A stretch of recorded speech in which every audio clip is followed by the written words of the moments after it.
maayong gabi sa ato ang tanan. So karon nindot kay ang gabi kay medyo tugnaw nga init-init, di na to masabtan.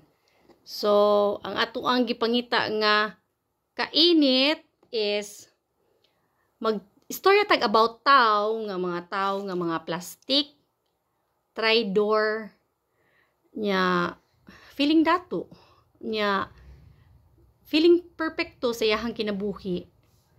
Unya, kanang tao gani nga way kakontentuhan, unya, kusog manghimantay sa laing tao. Unya, tapos, dili niya giunahuna nga siya mismo di ay dapat bantayan niya iyang kaugalingon, no? Kay naman dyan mga tao nga ingon anak nga klase nga tao. So, muna siya ang kainit sa karong panahon nga kanang mga tao nga ingon anak likayan jud na nato. Kay maayra na sa tutubangan. Magpa-inday-inday pa na. Magpa-maayo-maayo na sa imuha, sa imuha tubangan. Pero, inig ka madugayan anak. Pangitaan ka, nagbikil. Himuan ka, nagistorya. Kana ingon anak ba? Nya, kana laging mga inanang attitude nga, mga trydor, mga kuan ba. Unya, in fact, wala nila huna-una nga sila mismo di ay ang ilahang mga gihimo nga istorya sa laing tao is ila din ang binuhatan. Oo. Unsa kay problema ng mga tao nga ingon ana no? Siguro mo na mga klase nga mga tao nga may mga bana ba? Or gipangbiyaan og bana, no? Kay tungod sa batasan lagi nga masuka-suka. Masuka-suka kay trydor, plastic nya sa palain nga ay ka-describe nimo sa ilaha. Kadang suyaon wa na kontentos ilang kinabuhi. Kailangan jud maghimantay laing tao. Hala no. Kulba jud kay ng mga tao ngayon ana muna likay gud mo ang mga tawhana.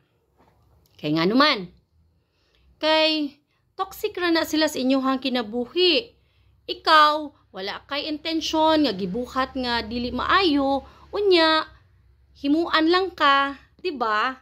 So murag hello, wala man na naghatag og kwartas imuha. Never pug ka gipahuwam ana nila. Never pug ka nga naka-benefit nila. Kay unsa man na sila, kinsa ra man na, di ba? Bisan paganig mga kag tabang ana nila mga tawhana, maglikay-likay magay na pagtabang si imuha. O, di ba? So kana sila, naana sila mga problema sa ilang mga utok. Magunahuna na sila, murag ilang tan-aw silang kagalingon.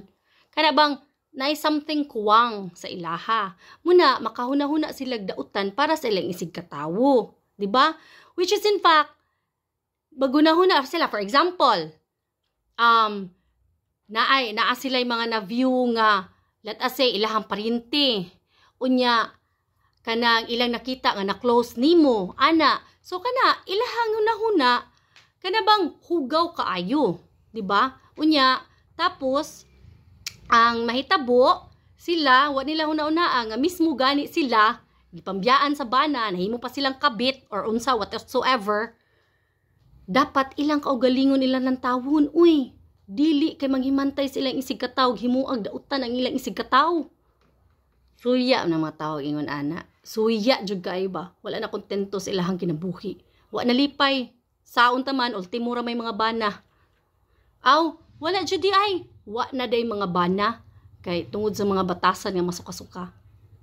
Come to think of it, mga tao ngayon ana, likay na lang mo.